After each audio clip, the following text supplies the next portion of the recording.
Shalom saudara yang kami kasih dalam Tuhan Yesus Kristus. Kami ucapkan selamat datang dan selamat beribadah di GTI Bukit Zaitun, Surabaya. Saat ini kita telah melakukan ibadah secara on-site maupun online. Adapun daftar jadwal ibadah yang dapat kita ikuti sebagai berikut.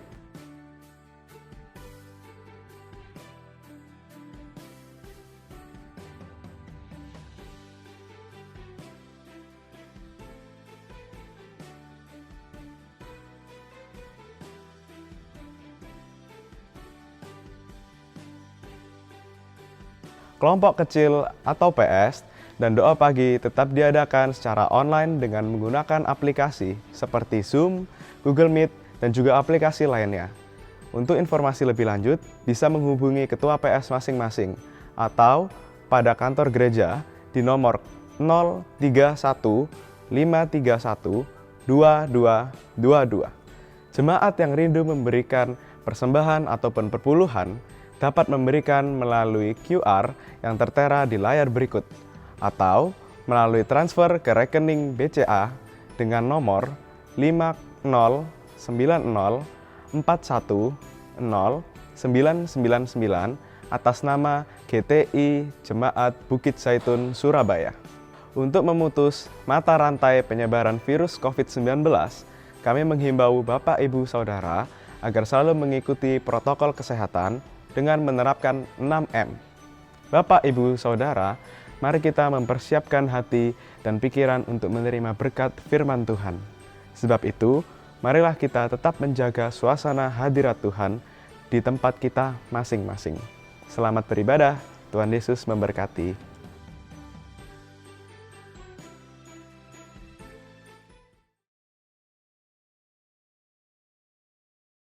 Shalom. Selamat beribadah di dalam kasih Tuhan kita Yesus Kristus dan selamat hari Natal. Hari ini kita mau lihat satu topik tentang tidak masuk akal. Ada yang pernah naik kuda? Mungkin pada saat kita menemani anak kita di taman rekreasi, bayar sekian ribu, putar satu putaran. Tapi bagaimana seandainya ditawari, mau nggak naik kuda dari Surabaya ke Blitar? Atau Surabaya Tulungagung. Menurut Google kalau naik mobil jaraknya kurang lebih 147 km ke Blitar. Kalau jalan kaki bisa lebih pendek sedikit 137 km. Kalau ke Tulungagung kurang lebih 153 km. Wah, mungkin kita pikir-pikir 10 kali dulu. Wah, berat.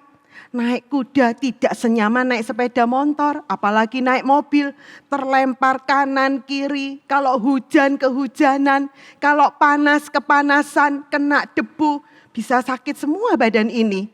Apalagi kalau hamil, waduh enggak dulu deh, nyerah. Meskipun dikasih gratis, enggak dah nyerah, terima kasih.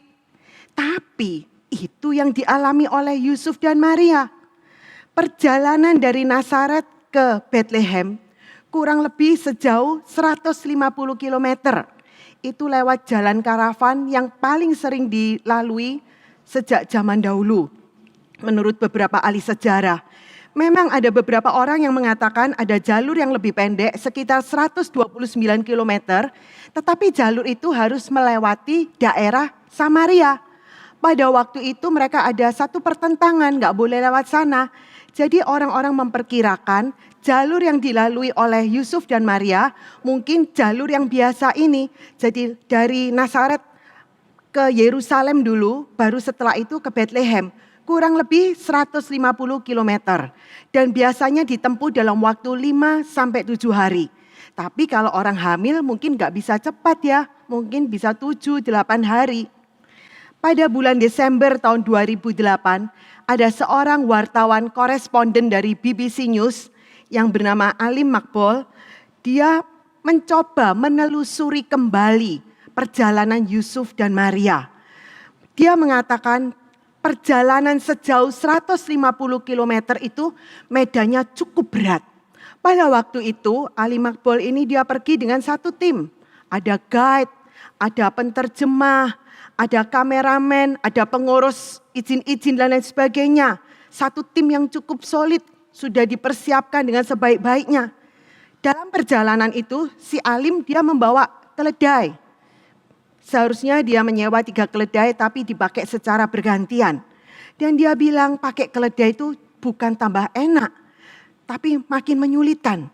Meskipun mereka tetap perlu untuk membawa barang-barang perlengkapan mereka. Kadang-kadang si keledai ini pada waktu jalan tiba-tiba berhenti, mogok tidak mau jalan. Harus tunggu lagi sekian waktu. Lagi enak-enak jalan, tiba-tiba si keledai berbelok keluar dari jalan. Hanya gara-gara dia lihat ada rumput yang hijau, atau ada sesuatu yang menarik buat keledai itu. Jadi begitu sulit. Padahal si alim makbol ini dia tidak membawa istri yang sedang hamil. Apakah kita kalau membaca cerita Alkitab sempat membayangkan gimana ya kira-kira rasanya jadi Yusuf dan Maria itu dalam kondisi hamil besar, sudah hamil tua. Mereka harus mengadakan perjalanan yang begitu jauh dengan medan yang sulit dalam kondisi yang begitu minim. Begitu susah, begitu sulit. Apalagi pada waktu itu mereka orang yang cukup sederhana. Mungkin pada waktu sore malam hari sudah tiba, ada rumah penginapan. Tapi pada saat itu high season, ada begitu banyak orang pada saat yang bersamaan harus kembali ke daerahnya masing-masing. Ada banyak orang di perjalanan, ada banyak orang memerlukan tempat penginapan. Pasti tempat penginapan itu dipatok harganya cukup mahal. Hanya orang-orang yang punya uang cukup banyak bisa tinggal di sana. Kalau orang sederhana seperti Yusuf dan Maria ini, belum tentu mereka bisa masuk. Kenapa kita bilang Yusuf dan Maria ini adalah orang yang sederhana? Kalau kita lihat, pekerjaan Yusuf hanya sebagai tukang kayu. Pada waktu anak pertama mereka lahir, mereka tidak bisa mendapatkan satu tempat yang layak untuk melahirkan. Bayangkan, ini untuk melahirkan, bukan untuk sekedar tidur melepas lelah. Untuk melahirkan dibutuhkan satu tempat yang private, yang bersih, steril. Tapi mereka nggak bisa dapat itu, cuma dapat kandang yang kotor.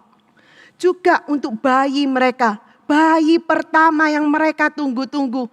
Mereka tidak bisa menyediakan satu baju yang cukup layak. Bayi itu hanya dibungkus dengan kain lampin. Juga pada waktu mereka pergi ke bait Allah, membawa persembahan untuk pentahiran. Mereka hanya membawa 2 ekor anak burung. 2 ekor burung. Ini diizinkan untuk orang yang miskin. Biasanya mereka membawa 1 ekor anak domba dan 1 ekor burung. Tapi karena miskin mereka diizinkan membawa 2 ekor burung. Demikian juga dalam perjalanan yang cukup jauh, cukup berat. Dari Nazaret mereka harus kembali ke Bethlehem. Dalam kondisi Maria yang hamil besar, sudah hamil tua. Mereka tidak bisa menyewa karavan atau kereta. Mungkin mereka cuma naik keledai. Seperti yang digambarkan dalam banyak gambar-gambar Natal di seluruh dunia. Atau bahkan mungkin juga mereka cuma jalan kaki. Lewat begitu banyak kesulitan. Apakah Yusuf dan Maria marah-marah, ngomel-ngomel, bersungut-sungut kepada Tuhan. Tuhan, masa engkau enggak tahu? Ini anak yang kau beri. Kenapa aku harus mengalami kesulitan semacam ini? Kenapa Kaisar harus mengeluarkan peraturan untuk sensus tepat pada saat aku hamil besar? Apakah mereka marah-marah, ngomel-ngomel seperti itu? Ternyata sama sekali tidak. Sebenarnya tidak hanya pada perjalanan ini saja mereka mengalami begitu banyak kesulitan. Sejak awal Maria menerima tugas itu dari Allah, sudah ada begitu banyak kesulitan, bahaya, begitu banyak hal-hal yang tidak bisa dimengerti yang dia terima. Tapi Maria sama sekali tidak bereaksi yang salah. Tentu sebagian besar kita sudah hafal kisah Natal ini. Bagaimana malaikat Gabriel datang kepada si Maria. Dia berkata, "Salam, engkau yang sangat diberkenan Tuhan besertamu. Diberkatilah engkau di antara para wanita. kalimat terakhir, diberkatilah engkau di antara para wanita, ini tidak ada di dalam Alkitab bahasa Indonesia kita, tetapi ada di dalam Alkitab bahasa Inggris, seperti King James, New King James, dan beberapa terjemahan lain. Tentu Maria sangat terkejut, tiba-tiba ada orang masuk, bahkan ini bukan orang biasa, malaikat yang datang, antara kaget juga takut.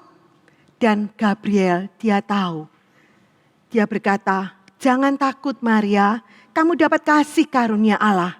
Lalu Gabriel melanjutkan, kamu akan mengandung dan melahirkan seorang anak laki-laki.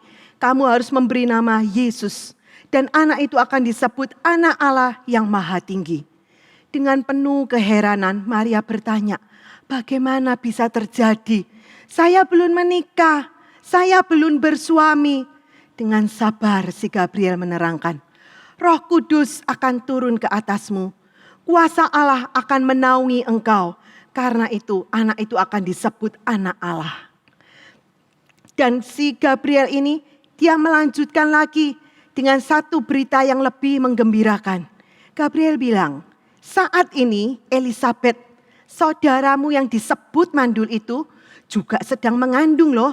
Mengandung seorang anak laki-laki. Dan sekarang sudah masuk bulan yang ke-6 buat dia. Dan ditutup dengan ayat yang terkenal. Sebab bagi Allah tidak ada yang mustahil. Setelah itu Maria dengan penuh kerendahan hati, dengan penuh ketaatan, dia menyatakan diri, sesungguhnya aku ini hamba Tuhan. Jadilah padaku menurut perkataanmu. Maria menerima tugas itu. Dan setelah itu Gabriel dia pergi meninggalkan Maria. Alkitab tidak mencatat buat kita apa yang terjadi setelah itu. Setelah kekaget-kagetan, keterkejutan itu, apa yang dilakukan oleh Maria? Mungkin dia terduduk, termenung-menung, memikirkan kembali kejadian demi kejadian yang barusan terjadi pada dirinya. Kata-kata demi kata-kata, adegan demi adegan itu terlintas di dalam pikiran si Maria. Mulai dari salam si Gabriel, salam, engkau yang sangat diperkenan. Apa yang Gabriel sampaikan, ini adalah isi hati dari Allah tentang Maria. Allah menunjukkan kepada Maria, Allah menyatakan kepada Maria bahwa Allah sangat-sangat berkenan. Allah sangat menyukai Maria. Kalau Maria begitu memperkenankan Tuhan, tentu selama ini hidup Maria sangat berkenan, sangat benar, suci di hadapan Tuhan. Sama sekali tidak ada dosa, tidak ada kejahatan, baik yang kelihatan sampai dalam hati dan pikiran Maria. Oleh karena itu, Tuhan mau besertamu. Seperti yang Gabriel ucapkan selanjutnya, Tuhan besertamu. Tuhan mau beserta dengan orang-orang yang hidup benar di hadapan Allah. Dan hanya orang-orang yang seperti ini, yang selalu hidup benar di hadapan Allah, yang bisa Tuhan pilih, bisa Tuhan pakai untuk melahirkan Sang Immanuel. Dan kalau Tuhan beserta dengan Maria, itu lebih dari segala yang lain. Lebih dari penyertaan polisi, tentara, pasukan elit khusus, atau lebih dari penyertaan raja, presiden, dan lain sebagainya. Kalau Tuhan yang menyertai Maria, lengkap dengan kemahakuasaannya, lengkap dengan kemahatauannya, dengan kemahaajaibannya, lengkap dengan segala mujizat, tanda-tanda ajaib, segala pertolongan, perbuatan ajaib yang Tuhan bisa berikan. Lengkap juga dengan malaikat, dengan segala bala tentara surgawi yang bisa Tuhan gerakkan untuk menolong Maria.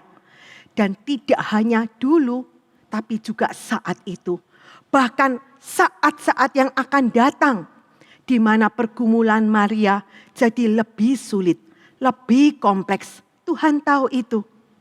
Dan selanjutnya, si Gabriel menyampaikan, diberkatilah engkau di antara para wanita. Sejak zaman Yesaya, mungkin beribu-ribu tahun yang lalu, Yesaya sudah menubuatkan bahwasanya anak darah itu akan mengandung dan beranakan laki-laki seorang.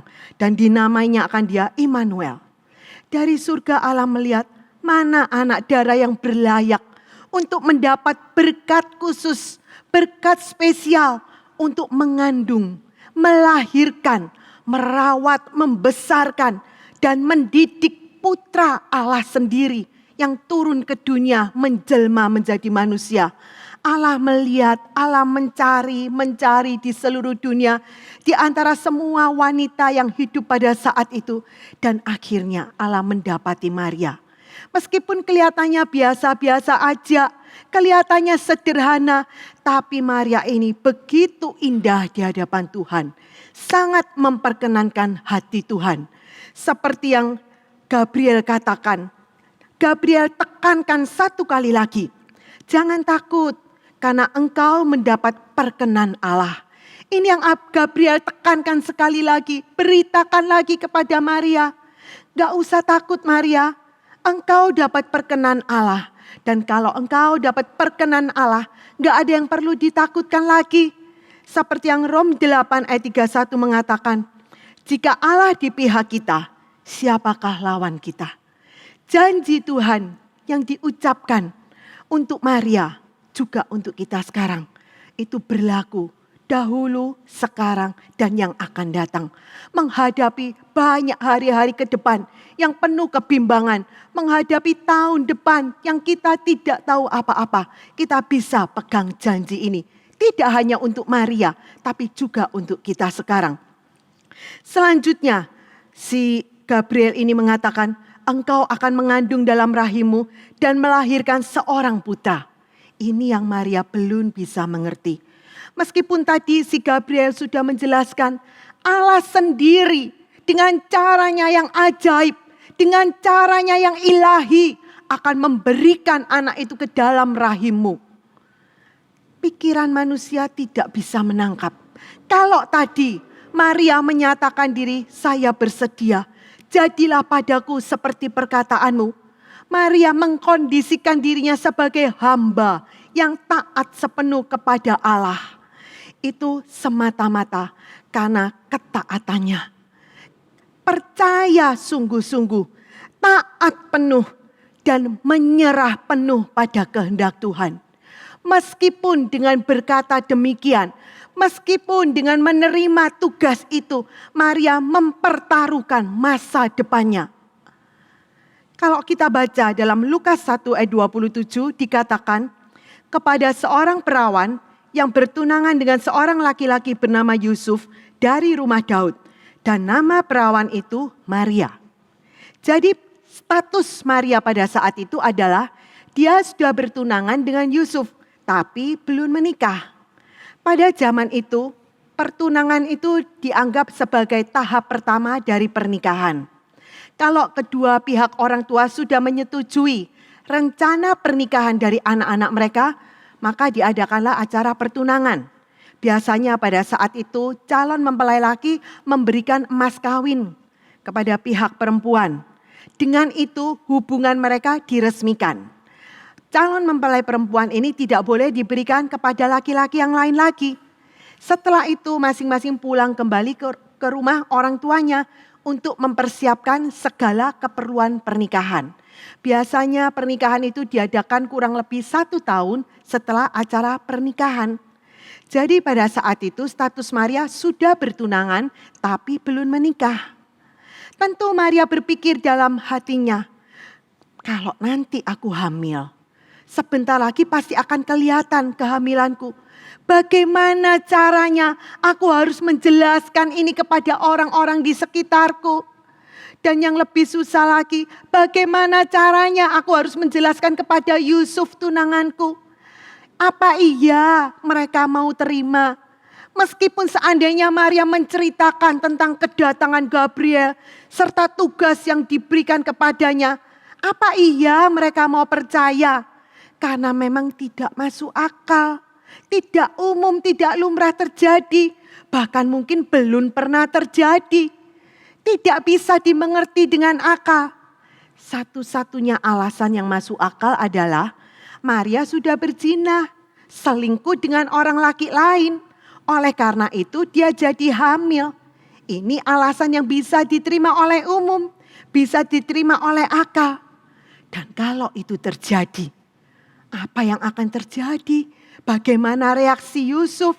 Jangan-jangan Yusuf akan membatalkan pernikahan mereka. Padahal cuma tinggal sebentar lagi. Mungkin pada saat itu Maria sudah mempersiapkan segala keperluan pernikahannya. Mungkin dia sudah mempersiapkan baju nikahnya. Zaman itu belum ada benang jadi, kain jadi seperti sekarang. Zaman itu harus membuat sendiri, mengolah dari bulu binatang, dipintal, ditenun. Butuh waktu yang lama. Mungkin Maria sudah mulai mempersiapkan atau mungkin sudah hampir selesai segala persiapannya, bunga pengantin, baju pengantin, list daftar undangan dan banyak keperluan untuk pernikahan selain itu. Mungkin sudah hampir jadi. Apa semua ini dibatalkan? Apa semua ini akan terbuang sia-sia begitu aja? Dan dalam waktu dekat pasti berita tentang kehamilannya itu akan tersebar ke seluruh daerah itu. Dan kalau itu terjadi, cuma satu sambungannya, dirajam dengan batu sampai mati. Itu hukum yang berlaku pada saat itu. Tentu selain itu, iblis juga terus memanahkan panah berapinya. Terus merongrong, terus menakut-nakuti. Iblis berusaha menggagalkan rencana Allah. Kalau nyerang Allah tidak mungkin. Jadi satu-satunya yang bisa diserang oleh iblis adalah manusianya. Si Maria, dan nanti kita juga lihat Yusuf, pemilik penginapan, Herodes, dan begitu banyak orang lagi yang diserang oleh iblis. Berusaha untuk menggagalkan misi dari Allah ini. Bagaimana reaksi Maria? Apa Maria menangis, meratap, mengasihani dirinya sendiri? Ternyata tidak sama sekali. Alkitab tidak mencatat satu pun reaksi negatif dari Maria. Meskipun tugas yang harus dia hadapi itu begitu berat, begitu sulit, tidak bisa dimengerti dengan akal, tidak bisa dicerna dengan logikanya, bahkan tidak masuk akal sama sekali. Meskipun tugas itu tidak sesuai dengan keinginannya, meskipun tugas itu berlawanan, bahkan bisa menggagalkan rencana besarnya yang sudah dipersiapkan, sedang dipersiapkan rencana pernikahan yang mereka tunggu-tunggu sekian lama. Tapi Maria percaya penuh, taat penuh dan berserah penuh kepada Tuhan. Dia tidak menangis, tidak melawan, tidak berontak. Apa yang Maria lakukan? Mungkin dia duduk diam di bawah kaki Tuhan. Tapi ada satu yang Alkitab catat buat kita. Di dalam Lukas 1 ayat 39 sampai yang ke-40. Maka pada hari-hari itu Maria bangkit dan pergi dengan tergesa-gesa ke daerah perbukitan, ke suatu kota di Yehuda, dan masuklah ia ke dalam rumah Sakaria dan memberi salam kepada Elisabet. Pada hari-hari itu Maria pergi ke rumah Elisabet. Kita lihat dulu sebentar, siapa sih Elisabet ini? Elisabet adalah seorang Lewi, keturunan dari imam besar Harun. Dia menikah dengan Imam Sakaria, seorang imam yang masih aktif melayani. Dan meskipun Elisabet sudah lama menikah, dia belum bisa punya anak. Sehingga dia diberi cap mandul. Ini data-data secara jasmani. Tapi Alkitab memberi kita data secara rohani.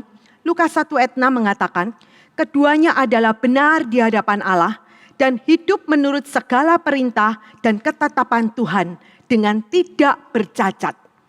Meskipun mereka mandul, meskipun Tuhan tidak memberi anak kepada mereka, tapi mereka tetap hidup benar di hadapan Allah. Bahkan mereka tetap melakukan segala ketetapan Tuhan, segala perintah Tuhan dengan tidak bercacat celah. Tentu kita ingat peristiwa ini, bagaimana malaikat Gabriel datang kepada si Sakaria. Hai Sakaria, Tuhan mengabulkan doamu.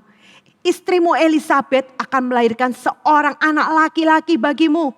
Dan engkau harus memberi dia nama Yohanes. Tapi si Sakaria tidak bisa percaya akan hal itu. Karena memang tidak masuk akal. Sakaria bilang, mana mungkin itu bisa terjadi. Saya sudah sangat tua. Demikian juga istriku sudah sangat-sangat tua. Tapi kita lihat, meskipun Sakaria tidak percaya, sehingga dia menjadi bisu. Tapi Elisabet percaya. Dan dia benar-benar hamil. Beda dengan Sarah. Meskipun Sarah mendengar sendiri kata-kata itu, tapi dia tertawa karena tidak percaya. Beda dengan Elisabet. Dia tidak mendengar sendiri kata-kata dari malaikat, tapi Elisabet percaya. Dan dia mengakui kalau dia bisa benar-benar hamil, itu adalah karya Allah. Mujizat yang Allah kerjakan buat dia. Meskipun sebelumnya si Elisabet ini sudah dicap mandul. Tentu cap ini tidak diberikan sembarangan. Karena memang faktanya sekian puluh tahun sejak dia menikah pada usia muda, pada masa suburnya, terus sampai dia tua, tetap tidak bisa punya anak. Ini adalah cap yang tidak enak, satu cap yang menyedihkan. Karena pada saat itu orang percaya kalau orang mandul itu dihukum Tuhan. Mungkin selama ini Elisabet sudah terus berdoa minta anak kepada Tuhan. Tapi seolah-olah Tuhan tidak menjawab doanya. Tuhan tidak peduli akan doa-doanya. Sampai saat itu, saat Elisabet sudah demikian tua. Mungkin sudah menopause, sudah selesai berhenti masa beranaknya. Sudah mustahil menurut akal logika manusia. Bahkan mungkin Zakaria dan Elisabet sudah berhenti berdoa. Sudah tidak minta anak lagi. Sudah bisa menerima kenyataan bahwa mereka mandul tidak mendapatkan seorang anak. Meskipun itu terjadi. Tapi kalau tiba waktunya Tuhan. Dan Tuhan mau memberi anak itu kepada Elisabet. Tidak ada satupun yang bisa menghalangi karya Tuhan. Dalam rencana penyelamatan manusia yang sudah Tuhan tetapkan, si pembuka jalan yaitu Yohanes yang akan dilahirkan oleh Elisabet itu harus lahir hanya beberapa bulan sebelum kelahiran dari Sang Juru Selamat sendiri. Sebelum kelahiran dari Yesus yang akan dilahirkan oleh Maria. Kalau kita baca perbedaan kelahiran mereka hanya 6 bulan. Tidak lebih cepat atau lebih lambat. Kita ambil aja saat ini si Elisabet kalau dikatakan sudah sangat-sangat tua. Mungkin kita ambil 70 atau 80 tahun. Pada waktu si Elisabet sudah sangat-sangat tua itu dia berumur 70 tahun. Sedangkan si Maria baru bertunangan. Kurang lebih kita perkirakan umur 20 tahun. Pada waktu Elisabet menikah dengan Zakaria, mungkin pada waktu itu Elisabet masih umur sekitar 20 tahun. Si Maria dikurangi 50 tahun, masih minus 30 tahun. Belum lahir. Oleh karena itu tidak kebetulan kalau sekian puluh tahun si Elisabet ini belum melahirkan anak, belum mendapat anak. Karena kelahiran Yohanes Tuhan tetapkan hanya 6 bulan sebelum kelahiran Yesus. Oleh karena itu sekian puluh tahun Elisabet Tuhan izinkan mandul. Selama sekian puluh tahun itu Tuhan mengolah Elisabet. Tuhan mempersiapkan Elisabet. Baik lewat kemandulannya juga lewat kehamilannya pada usia tua itu. Elisabet diolah, dipersiapkan untuk mempersiapkan anaknya. Tugas yang akan diemban oleh Yohanes Pembaptis sama sekali tidak mudah. Satu tugas yang cukup berat, penuh tantangan. Tidak hanya pada awal-awal pelayanannya, juga sampai akhir dari pelayanannya, kita tahu Yohanes meninggal dengan cara yang mengerikan. Jadi Elisabet Tuhan izinkan dia mandul untuk diolah, dipersiapkan untuk mempersiapkan Yohanes. Tapi selain mempersiapkan Yohanes, ada satu lagi yang harus dipersiapkan oleh Elisabet. Siapa dia? Maria. Kalau tadi si Gabriel ini dia cerita pada Maria, Elisabet saudaramu itu sekarang sedang hamil loh. Itu bukan berarti karena si Gabriel ini mau sekedar ngerumpi atau sekedar cerita basa-basi omong kosong. Sama sekali tidak. Tapi ada satu maksud dari Tuhan. Ada satu tujuan dari Tuhan. mengabarkan berita itu kepada Maria. Dan Maria, satu orang yang hidup dekat dengan Allah, dia bisa menangkap maksud Tuhan itu. Dia mengerti Tuhan menghendaki dia untuk pergi menemui Elisabet. Oleh karena itu, si Maria ini segera taat, segera berangkat. Hanya dalam beberapa hari dia berangkat ke rumah Elisabet. Tidak disebutkan di mana rumah Elisabet, hanya satu kota di pegunungan. Diperkirakan oleh beberapa ahli sejarah, itu adalah kota En-Karim. Jarak antara Nazaret ke En-Karim ini cukup jauh, sekitar 145 kilo. Karena ini tidak terdapat di dalam Alkitab, ya kita terima untuk sekedar pengetahuan aja. Hanya untuk sekedar pingin tahu berapa sih jaraknya, seberapa jauh. Perjalanan yang cukup jauh, apalagi medannya cukup sulit, harus naik, mendaki ke pegunungan Yehuda itu. Tapi Maria mau taat. Apa yang dia sudah tahu, apa yang dia sudah mengerti, Tuhan kehendaki untuk dia lakukan ke rumah Elisabet kan. Dan apa yang terjadi pada waktu Maria sampai ke rumah Elisabet, mujizat Allah terjadi. Kalau kita baca, maka terjadilah ketika Elisabet mendengar salam Maria, melonjaklah bayi di dalam rahimnya dan penuhlah Elisabet dengan Roh Kudus. Tidak masuk akal. Kelihatannya Maria biasa-biasa aja, datang, masuk, memberi salam, biasa-biasa aja. Tapi bayi di dalam kandungan Elisabet bisa melonjak. Dan saat itu juga Elisabet dipenuhi dengan Roh Kudus. Dari awal pertemuan mereka, sudah nyata jelas pekerjaan Allah sendiri. Allah yang menghendaki pertemuan di antara dua orang ibu yang sama-sama sangat memperkenankan Tuhan ini. Dan selanjutnya si Elisabet berkata, lalu ia berseru dengan suara keras katanya, diberkatilah engkau di antara semua perempuan, diberkatilah buah rahimmu. Ini yang dikatakan oleh si Elisabet. Dari mana Elisabet tahu kalau Maria sudah mengandung, sudah ada buah rahimnya, sudah ada bayi di dalam rahimnya. Padahal Maria baru datang, belum cerita apa-apa, juga tidak ada catatan malaikat datang memberitahu kepada si Elisabet.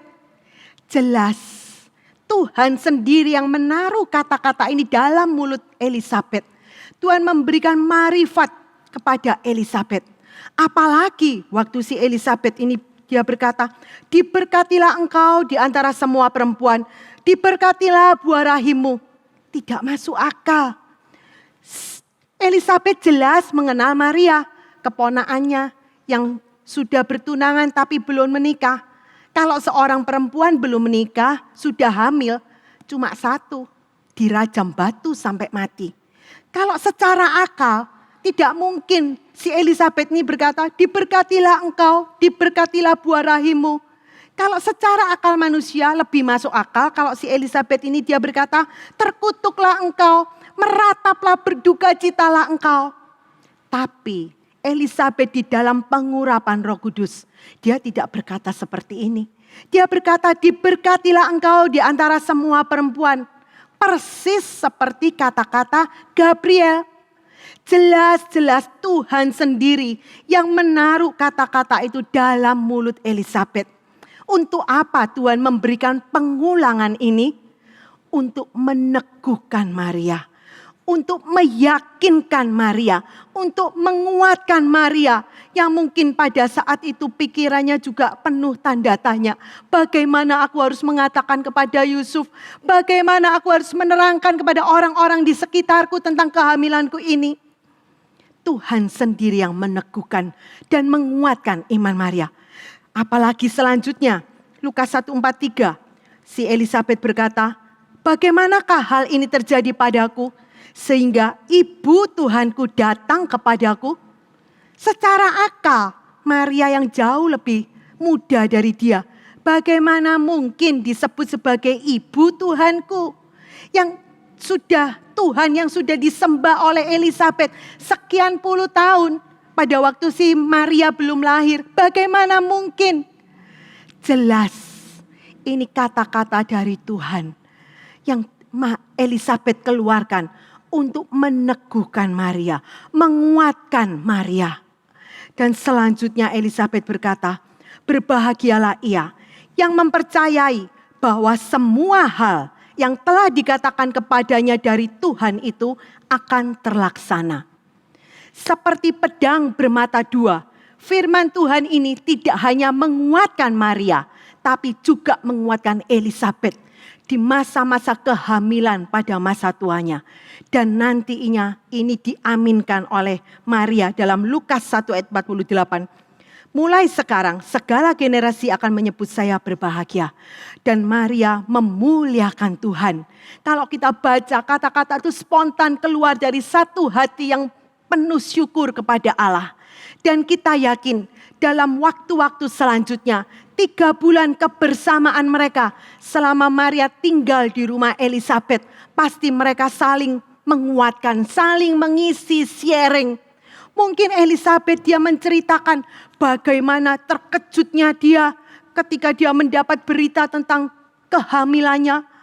Dan disambung juga si Maria, pasti dia juga menceritakan beban-beban pikirannya. Bagaimana dia harus menjelaskan kepada orang-orang. Bagaimana resiko-resiko yang sudah terbayang di depan matanya. Bagaimana harus mengatasi semua itu. Si Elisabet, satu orang yang sama-sama memperkenankan Tuhan. Yang sudah lebih dulu, lebih banyak mendapat pengolahan dari Tuhan. Pasti dia menguatkan. Pasti dia menolong si Maria ini. Apalagi setelah mereka sharing-sharing, mereka mendapati ternyata ada begitu banyak persamaan di antara mereka berdua. Tentu mereka mendapati ternyata kehamilan mereka sama-sama dengan cara yang ilahi, cara yang ajaib, bukan dengan cara manusiawi biasa. Dan anak-anak yang akan mereka lahirkan kelak ternyata mengemban misi yang sama. Misi penebusan manusia berdosa. Satu misi yang penuh tantangan. Satu misi yang penuh ancaman. Tidak mudah dan tidak boleh gagal. Mungkin mereka akan saling sharing. Saling menguatkan, apa yang harus kita lakukan ya? Apa yang harus kita persiapkan? Apa yang nanti harus kita perbuat untuk anak-anak ini? Mungkin mereka cerita tentang syarat-syarat nasir, tidak boleh minum anggur dan lain sebagainya. Saling sharing, saling menguatkan. Meskipun pada saat itu belum ada telepon, telegram, apalagi handphone, internet seperti zaman sekarang. Meskipun pada waktu itu si Elisabet dia tidak bisa berkirim pesan kepada Maria. Yang ada zaman itu cuma surat. Tapi lama, jauh, sulit, mahal untuk berkirim surat. Meskipun si Elisabet tidak mengabarkan kehamilannya pada Maria. Tapi Tuhan sendiri yang mengutus Gabriel untuk mengabarkan itu kepada Maria. Kenapa? Untuk apa? Karena Tuhan tahu. Tuhan mau Maria bersekutu dengan si Elisabet. Meskipun di Nazaret, Maria pasti punya banyak teman, ada cukup banyak keluarga, tetangga. Tapi untuk menghadapi tugas yang cukup berat, tugas yang tidak boleh gagal ini, Tuhan secara khusus mengutus Maria kepada Elisabet. Satu orang yang sangat memperkenankan Tuhan. Satu orang yang punya roh yang sama. Sama-sama takut akan Tuhan. Sama-sama cinta Tuhan. Sama-sama mau berkorban. Mengerti kebenaran firman. Dan mereka bisa saling sharing. Saling menguatkan. Sejak awal kita sudah lihat. Perjalanan Maria ke rumah Elisabet ini sudah dalam rencana Tuhan. Tuhan memberikan kehamilan. Tuhan memberikan anak itu ke dalam perut Elisabet. Itu adalah hadiah, surprise, mujizat buat Elisabet dan Zakaria. Tapi sekaligus jadi satu bukti kemahakuasaan Tuhan. Yang Maria lihat dengan mata kepalanya sendiri. Yang Maria lihat selama 3 bulan. Bahwa benar-benar tidak ada yang mustahil buat Tuhan. Dan setelah 3 bulan berlalu, Maria pulang kembali ke Nazaret. dengan rohani yang sudah disegarkan, dengan iman yang sudah dikuatkan, siap untuk menjalankan tugas-tugas berikutnya. Demikian juga si Elisabet, Tuhan menggenapi janjinya kepada Zakaria dan Elisabet. Meskipun Elisabet harus melahirkan anak pada masa tuanya, secara medis orang bilang banyak resiko. Bisa terjadi perdarahan, anak yang dilahirkan bisa cacat, kelainan genetik, Down syndrome dan lain sebagainya. Tapi kalau kita baca dalam Alkitab, Elisabet bisa melahirkan dengan baik, lancar dan selamat. Pada waktu si bayi Yohanes berumur 8 hari, Elisabet bisa menerima orang-orang tetangga-tetangga saudaranya yang datang. Dan mereka bisa bersuka cita bersama-sama. Elisabet bisa dengan jelas berkata, bukan, jangan diberi nama Zakaria, kasih nama Yohanes. Seperti yang dikatakan oleh malaikat itu. Jadi jelas, Elisabet bisa berpikir dengan jernih, bisa berkomunikasi dengan baik. Juga dia bisa menerima tamu-tamunya dengan baik. Tidak ada celaka, tidak ada sesuatu yang jelek yang terjadi akibat melahirkan di usia tuanya. Janji Tuhan itu digenapi. Kita pindah ke Nazaret. Setelah 3 bulan berlalu, tentu si Yusuf menyambut kedatangan Maria dengan sukacita. Tapi apa yang Yusuf dapati? Kehamilan Maria. Tentu Yusuf jadi begitu terkejut. Bercampur dengan sedih, kecewa, mau marah karena cemburu. Tapi juga sedih, mau nangis karena sakit hatinya. Bercampur aduk jadi satu. Alkitab tidak menunjukkan kepada kita apakah Maria cerita tentang kedatangan Gabriel. Tapi seandainya Maria cerita pun kita lihat Yusuf ternyata tidak bisa menerima. Karena memang itu merupakan satu hal yang tidak bisa dicerna dengan logika. Satu hal yang tidak masuk akal. Setelah bergumul sekian hari, kita tidak tahu berapa lama. Akhirnya Yusuf mengambil keputusan mempertimbangkan untuk menceraikan Maria. Matius 1 ayat 19 mengatakan, karena Yusuf suaminya seorang yang tulus hati dan tidak mau mencemarkan nama istrinya di muka umum, ia bermaksud menceraikannya dengan diam-diam. Yusuf mengambil keputusan untuk menceraikan Maria dengan diam-diam. Kita lihat Yusuf ini betul-betul satu orang yang baik. Satu orang yang tulus hati. Dia mengasihi Maria dengan kasih yang tulus, kasih yang suci. Penuh kemurahan, penuh pengampunan, penuh belas kasihan. Meskipun Yusuf dia sudah yakin 100% bahwa Maria mengkhianati dia. Maria mungkin sudah berselingkuh dengan orang lain sehingga hamil. Maria mengecewakan dia. Tapi Yusuf tidak ada pikiran sama sekali untuk membalas. Tidak ada pikiran sama sekali untuk mencemarkan, merusak nama baik Maria. Yusuf tidak ada pikiran sama sekali untuk melaporkan Maria supaya dilempari batu sampai mati. Ini Yusuf, seorang yang tulus hati. Dan kita lihat, kalau Maria mau melakukan bagiannya, maka Tuhan tidak tinggal diam. Tuhan pun melakukan bagiannya. Tuhan utus malaikat Gabriel datang kepada Yusuf dalam mimpi. Gabriel berkata, Yusuf anak Daud, janganlah engkau takut mengambil Maria sebagai istrimu. Sebab anak di dalam kandungannya adalah dari Roh Kudus. Ia akan melahirkan anak laki-laki dan engkau akan menamakan dia Yesus. Karena dialah yang akan menyelamatkan umatnya dari dosa mereka. Tuhan yang berperang bagi Maria. Dan ada satu catatan yang sangat indah tentang Yusuf yang Alkitab catat buat kita. Matius 1 ayat 24. Sesudah bangun dari tidurnya, Yusuf berbuat seperti yang diperintahkan malaikat Tuhan itu kepadanya. Ia mengambil Maria sebagai istrinya.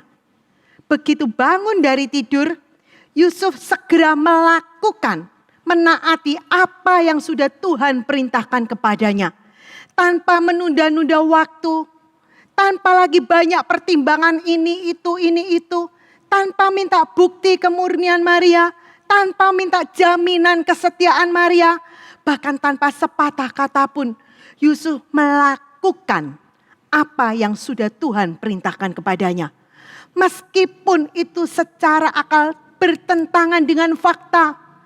Meskipun saat itu Maria sudah hamil. Secara akal sehat tidak bisa dimengerti. Juga bertentangan dengan perasaan Yusuf. Bertentangan dengan cemburunya, prasangkanya, segala pikiran-pikirannya. Juga bertentangan dengan keputusan yang dia ambil. Juga bertentangan dengan kebenaran yang dipercayai oleh orang umum di seluruh dunia di sepanjang zaman. Namun kalau Tuhan yang memerintahkan, Yusuf taruh akalnya di bawah firman Tuhan. Yusuf putar akalnya, diletakkan di bawah perintah Tuhan.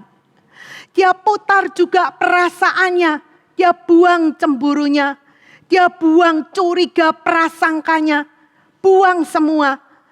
Dia korbankan kepentingannya pribadi, keinginan pribadinya dia korbankan demi melaksanakan misi dari Tuhan. Kelihatan jelas satu ketaatan penuh dari Yusuf. Satu penundukan diri penuh kepada Allah. Percaya sungguh-sungguh, percaya penuh. Penyerahan yang total kepada Allah. Mau berkorban, berani berkorban. Bahkan Yusuf mau menyangkal diri. Meskipun dia sudah resmi menikah dengan Maria, dia tidak menjamah Maria sampai bayi Yesus dilahirkan.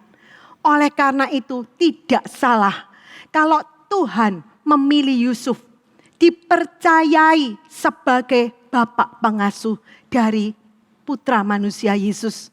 Dipercayai untuk melindungi, menjaga, mendidik putra manusia Yesus. Dan tidak hanya sekali ini saja Yusuf melakukan ketaatannya dengan begitu spontan. Paling sedikit ada 3 lagi peristiwa yang Alkitab catat buat kita. Pada waktu Tuhan menyuruh dia pergi ke Mesir, si malaikat berkata, bangunlah, ambillah anak itu serta ibunya, larilah ke Mesir dan tinggallah di sana. Sedang enak-enak tidur, mungkin lelah setelah bekerja seharian. Tapi Yusuf dia langsung bangun, langsung bergerak melakukan. Lari malam itu juga. Mereka melakukan perjalanan jauh, pergi ke luar negeri. Yusuf tidak tanya, kenapa sih kok harus ke Mesir jauh sekali? Kenapa kok tidak pindah ke wilayah lain aja? Apalagi menetap di sana, tidak tahu untuk berapa lama. Wah susah, harus bawa barang-barang perlengkapan segala macam. Apalagi bawa bayi kecil, repot. Pindah secara mendadak, tanpa persiapan, tanpa perencanaan. Tapi Yusuf tidak banyak alasan seperti itu. Begitu perintah diberikan, dia bangun dan berangkat. Seandainya Yusuf masih banyak alasan, bisa-bisa bayi Yesus kena pembunuhan dari tentara Herodes. Tapi untung Yusuf tidak seperti itu.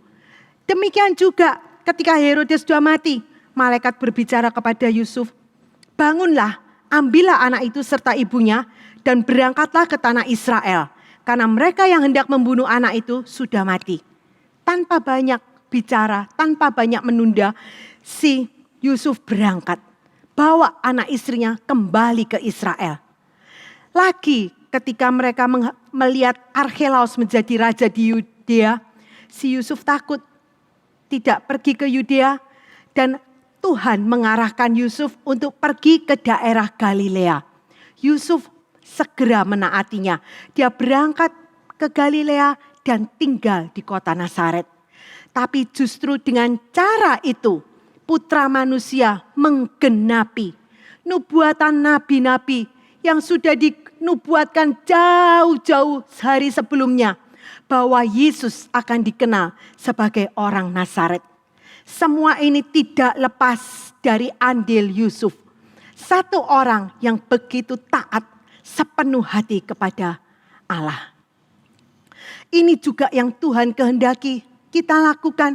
Seperti Maria, Elizabeth, Yusuf percaya penuh kepada Allah. Tanpa minta bukti, tanpa mau tahu semuanya dulu. Percaya.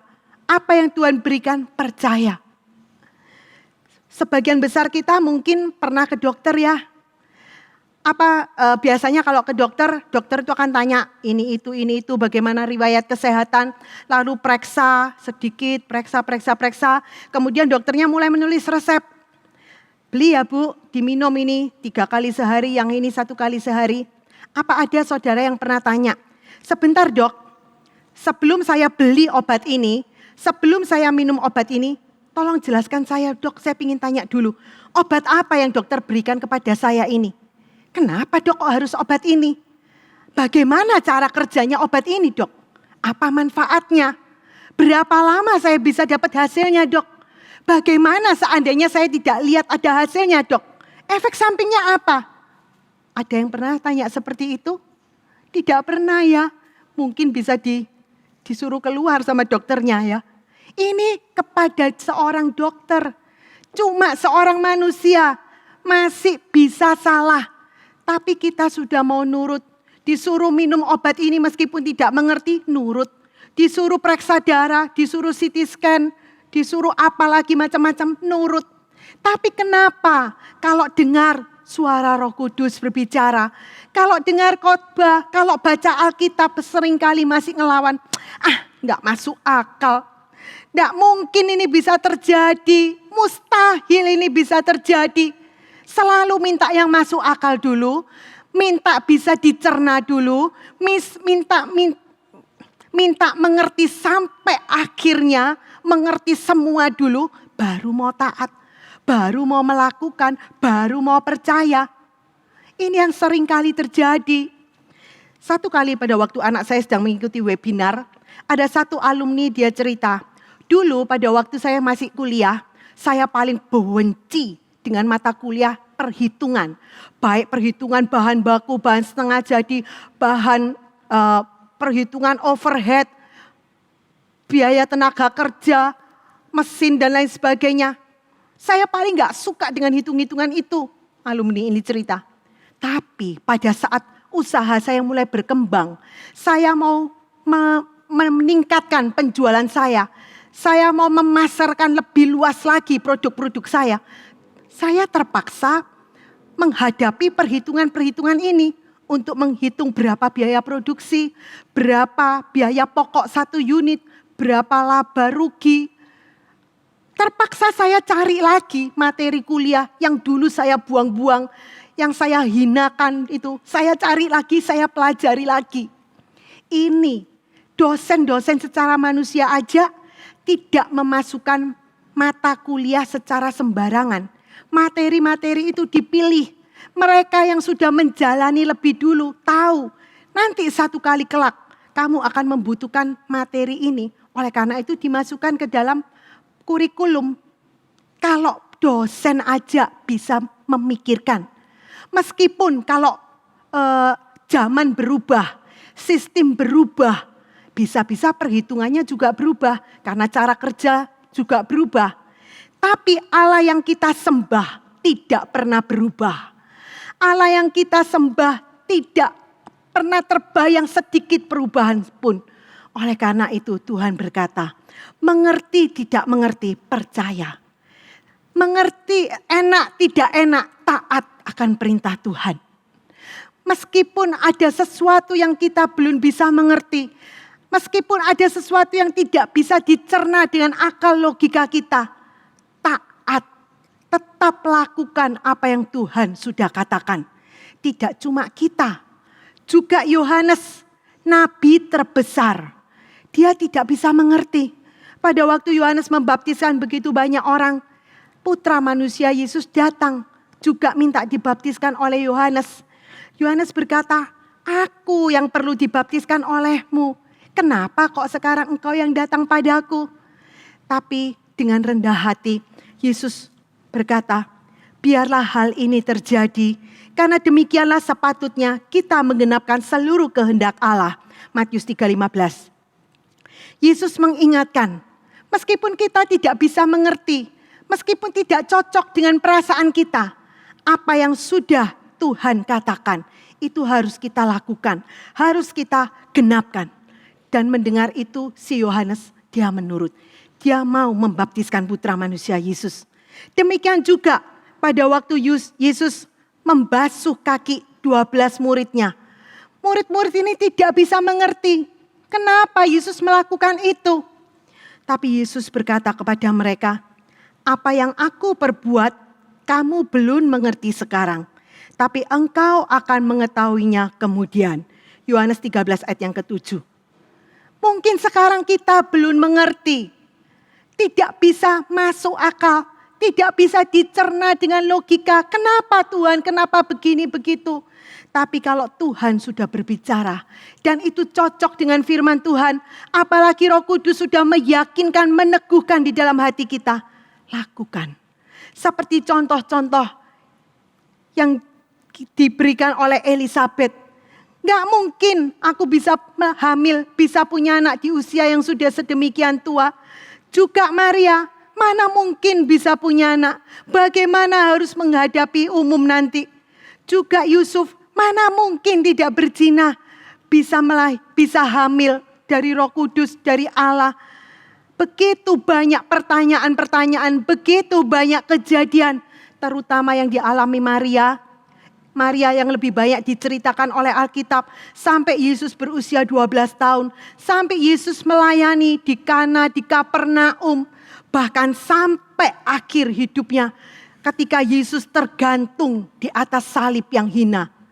Begitu banyak hal-hal yang tidak bisa dimengerti. Begitu banyak hal-hal yang mustahil secara akal. Bagaimana mungkin anakku yang katanya anak Allah yang maha tinggi, kok sekarang dibunuh, disalibkan, dan ternyata benar-benar mati. Fakta berkata mati, dibungkus dengan kain kafan, dimasukkan ke dalam kubur, benar-benar mati, tidak masuk akal. Tidak bisa dimengerti dengan logika. Bagaimana sikap mereka? Baik Maria, Elisabet, Yusuf. Apa mereka tidak bisa percaya seperti Zakaria? Sama sekali tidak. Mereka tetap percaya sampai dalam hati yang terdalam. Sampai dalam pikiran, rencana, angan-angannya. Mereka percaya penuh kepada Allah. Apakah mereka juga minta bukti dulu? Minta tanda dulu, seperti Gideon. Tuhan buktikan dulu, Tuhan kasih tanda dulu, supaya sepotong bulu ini basah, kemudian kering. Apa mereka minta bukti dulu baru mau taat melakukan? Kita sudah lihat, sama sekali tidak, tanpa minta bukti dari Allah. Apa juga seperti si Hawa, karena ingin tahu, tidak mengerti, lalu berusaha mencari tahu sendiri, mencari jawaban atas keponya, atas ingin tahunya. Meskipun dengan cara-cara yang melawan firman Tuhan, melawan perintah Tuhan, sama sekali tidak. Gara-gara ingin tahu, Hawa, ibu dari yang hidup ini, justru menurunkan kutuk, menurunkan kematian untuk keturunannya. Tapi Maria tidak seperti itu. Maria menurunkan Yesus yang membawa kehidupan bagi semua orang yang percaya kepadanya. Apa Maria, Yusuf, Elisabet seperti bangsa Israel? Begitu ada sedikit yang tidak bisa mereka mengerti, ada sesuatu yang rasanya tidak enak, mengancam, membahayakan mereka, langsung marah, bersungut-sungut, berontak. Tidak hanya melawan Musa, juga melawan Tuhan. Apa Yusuf, Maria, Elisabet seperti itu? Sama sekali tidak. Mereka percaya penuh, taat penuh, dan langsung melakukannya. Bahkan ada satu catatan yang indah yang Tuhan berikan tentang Maria. Dikatakan dalam Lukas 2 ayat 19 dan 51, Maria menyimpan segala perkara itu dalam hatinya. Meskipun tidak mengerti, bukan berarti lalu Maria membuang itu dari pikirannya, melupakan, mengacuhkan begitu saja. Tidak. Maria simpan perkara-perkara itu. Simpan kata-kata itu di dalam hatinya. Dan dia merenung-renungkannya. Dan kita percaya, pasti Roh Kudus yang berbicara menerangkan kepada Maria, meneguhkan, menguatkan, sehingga Maria bisa terus berjalan dalam rel rencana Allah. Jelas kelihatan Maria, Elizabeth, Yusuf ini adalah orang-orang yang sudah mahir jalan dengan iman. Mahir berjalan dalam pimpinan Roh Kudus. Tidak memakai pikiran akalnya sendiri. Kalau orang lain dia mengandalkan pikirannya sendiri, tidak mau percaya, tidak mau taat. Kalau tidak mengerti, kalau tidak bisa diterima dengan logika, kalau tidak tahu sampai ke akhir. Maria, Yusuf tidak seperti itu. Orang-orang yang jalan dengan akalnya ini adalah mangsa empuk dari iblis. Lambat atau cepat mereka akan mati rohani, diterkam oleh iblis. Tapi apa segala perkara di dalam dunia ini harus masuk akal? Ternyata tidak. Kalau kita lihat, siapa yang suka ini? Telur mata sapi. Kita tahu asalnya dari ini. Cuma seperti ini asalnya. Tapi kalau telur ini dierami oleh induknya, jadi anak ayam yang begini lucu ya. Bisa gerak, bisa berjalan, bisa berbunyi, bisa minum. Tidak bisa dimengerti dengan akal. Bagaimana bisa telur itu kalau dierami jadi makhluk hidup seperti ini. Bisa tumbuh makin lama makin besar, bisa bertelur lagi. Coba lihat yang lain. Si sapi makannya cuma rumput hijau. Tapi bisa jadi daging yang berprotein tinggi. Bisa jadi susu yang begitu banyak khasiatnya. Sama sekali tidak bisa dimengerti dengan akal. Kalau kita lihat dunia tanaman, apa yang diserap oleh pohon-pohon ini? Cuma air, zat mineral, zat hara dari dalam pasir yang hitam kotor seperti itu. Tapi apa yang dihasilkan? Buah durian yang lesat, yang manis. Buah apalagi mangga, kelengkeng, manggis. Dan begitu banyak buah-buah yang lain. Meskipun sudah dipelajari sekian ribu tahun oleh banyak ahli-ahli di seluruh dunia di sepanjang zaman. Tidak ada satupun yang bisa menerangkan dengan akalnya, dengan logikanya. Bagaimana hal ini bisa terjadi? Demikian juga kalau kita lihat di dalam Alkitab. Ada begitu banyak perkara-perkara besar yang Tuhan catat buat kita. Semua tidak bisa dimengerti dengan akal. Seperti binatang-binatang dalam kapal Nuh. Tidak bisa dicerna dengan akal pikiran manusia. Meskipun yang terpandai sekalipun. Juga Laut Merah. Bagaimana bisa terbelah. Bisa dijalani oleh bangsa Israel. Tidak bisa dipikir dengan akal. Tidak hanya dalam perjanjian lama. Terus. Sampai perjanjian baru. Sampai akhir zaman nanti. Ada begitu banyak perkara-perkara yang di luar akal manusia. Ini cara kerja Allah, cara yang ilahi, cara yang ajaib. Kalau satu orang minta segala sesuatu harus bisa dicerna dengan akalnya dulu, harus bisa dimengerti dengan otaknya dulu. Tidak heran kalau orang-orang seperti ini tidak pernah mendapatkan mujizat dari Tuhan. Tidak pernah merasakan pertolongan Tuhan yang ajaib. Mungkin dia bilang, gak masuk akal. Si A, si B, si C bersaksi demikian. Buktinya aku kok gak pernah. Karena dia berusaha memasukkan, membatasi, mengotak Allah yang begitu luar biasa. Allah yang maha kuasa, maha pencipta itu. Ke dalam otaknya yang sangat kecil. Otak yang begitu terbatas. Karena itu dia tidak bisa mengalami apa-apa. Tidak bisa mengalami kemahakuasaan Allah. Tidak bisa mengalami kemahabesaran Allah. Matius 9 ayat 29b mengatakan, sama seperti yang kamu percaya, jadilah bagi kamu. Allah yang begitu besar, tidak mungkin kita jangkau dengan pikiran kita yang sangat-sangat terbatas. Yesaya 55 ayat 8-9 mengatakan, sebab rancanganku bukanlah rancanganmu. Terjemahan lama mengatakan kepikiranku. Dan jalanmu bukanlah jalanku. Demikianlah firman Tuhan. Seperti tingginya langit dari bumi, demikianlah tingginya jalanku dari jalanmu, dan rancanganku dari rancanganmu. Ini yang Tuhan katakan. Terlalu jauh bedanya, terlalu banyak bedanya. Tidak mungkin kita bisa menggapai, tidak mungkin kita bisa memahami pikiran Allah, rencana-rencana Allah.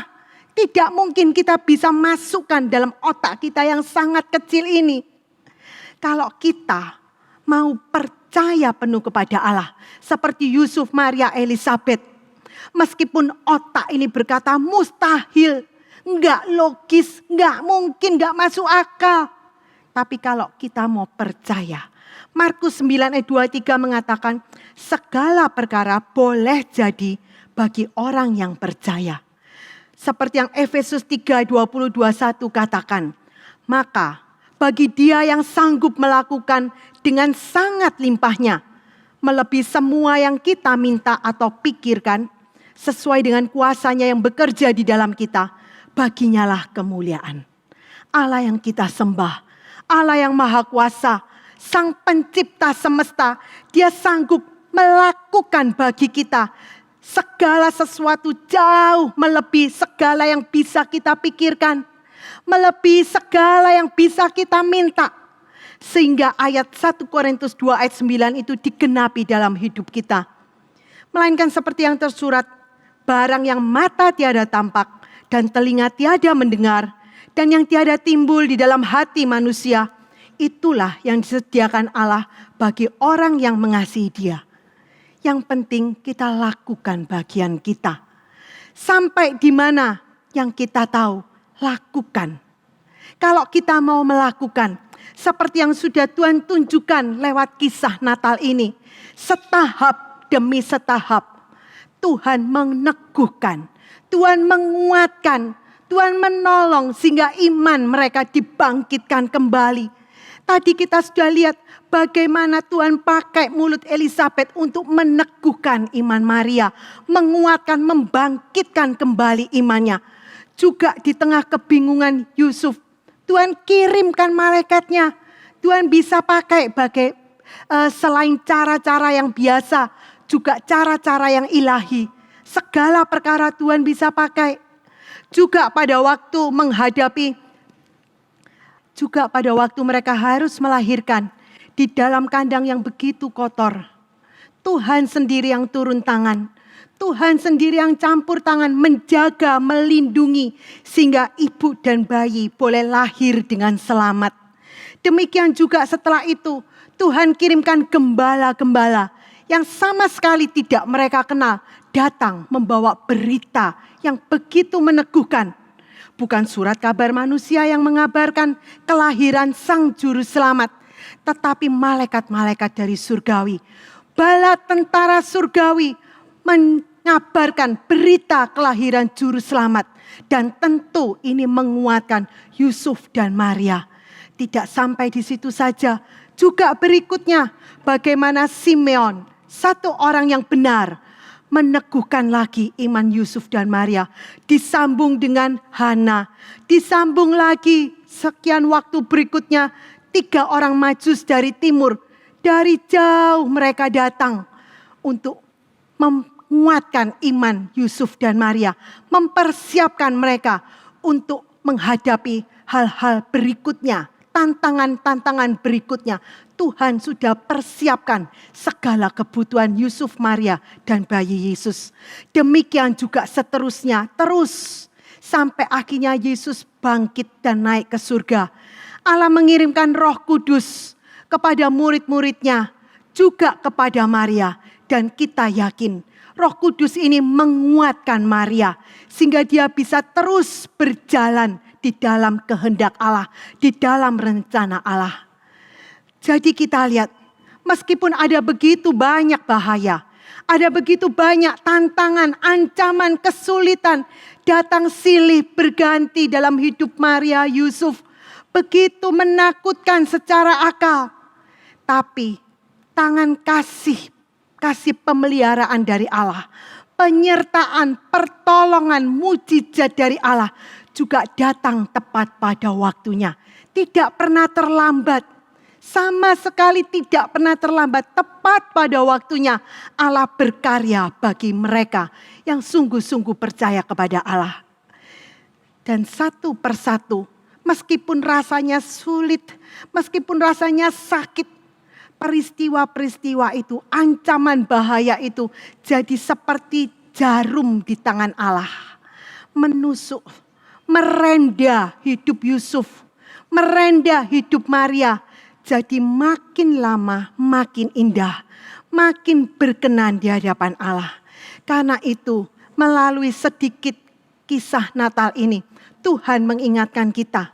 Sampai di mana Tuhan sudah berbicara kepada kita. Sampai di mana Tuhan sudah menyatakan kehendaknya kepada kita. Ayo kita lakukan.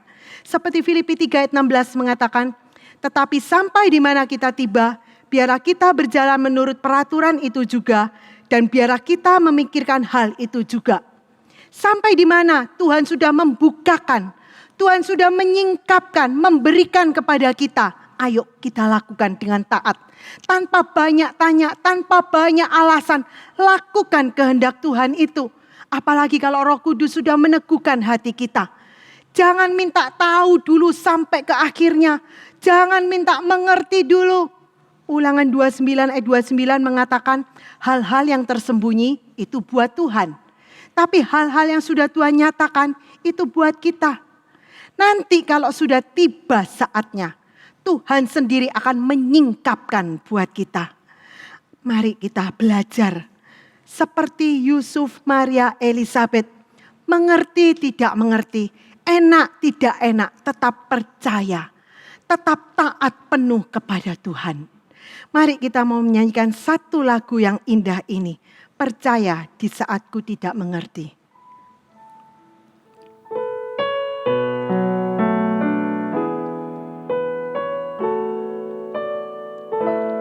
Percaya di saat ku tak mengerti.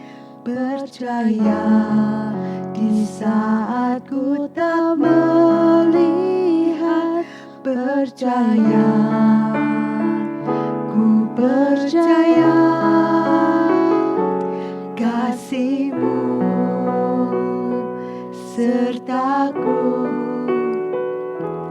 Percaya berkat-Mu ada bagiku. Percaya tangan-Mu tak lepaskanku. Percaya, ku percaya kasih-Mu sertaku. Percaya, ku percaya firman-Mu pasti terjadi Tuhan. Melampaui segala yang bisa kita pikirkan. Melampaui segala masalah, persoalan, pergumulan kita. Engkau sanggup mengerjakannya buat kami Tuhan. Percaya, ku percaya firman-Mu ya dan amin. Ya dan amin.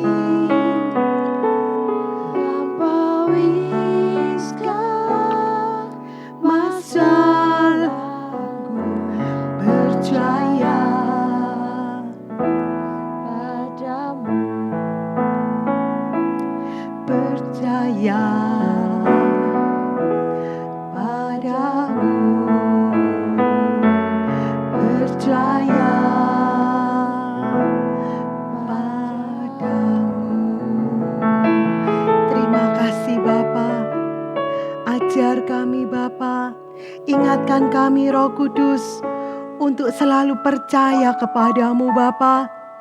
Apapun yang terjadi dalam hidup kami, meskipun kami belum bisa mengerti, meskipun kami belum tahu apa terusannya, apa lanjutannya Bapa, tapi ajar kami Bapa untuk percaya penuh, taat sepenuh hati kepada Engkau Tuhan.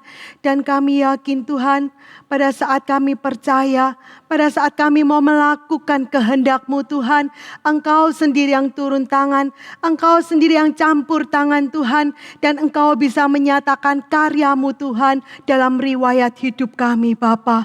Terima kasih Bapa, terima kasih. Kalau kami boleh mengakhiri tahun ini Bapa, kami serahkan Tuhan ke depan. Menghadapi hari-hari yang akan datang Tuhan, kami mau berjalan Tuhan dengan percaya penuh kepada Engkau, dengan taat penuh kepada Engkau Tuhan. Dan pada saatnya Tuhan, kami akan melihat karya-Mu yang indah dinyatakan dalam setiap kami Bapa. Terima kasih Tuhan, terima kasih. Pada akhirnya Tuhan, kami mohonkan berkat kasih dari Allah Bapa, anugerah dari Tuhan Yesus Kristus, limpah dengan persekutuan dan damai sejahtera dari Roh Kudus atas setiap kami Bapa. Di dalam nama Tuhan Yesus kami sudah berdoa dan mohonkan doa kami. Amin. Bapa, terima kasih. Bapa, terima kasih. Bapa di dalam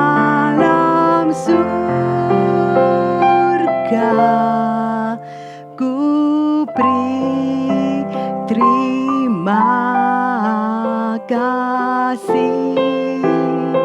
Amin. Tuhan Yesus memberkati.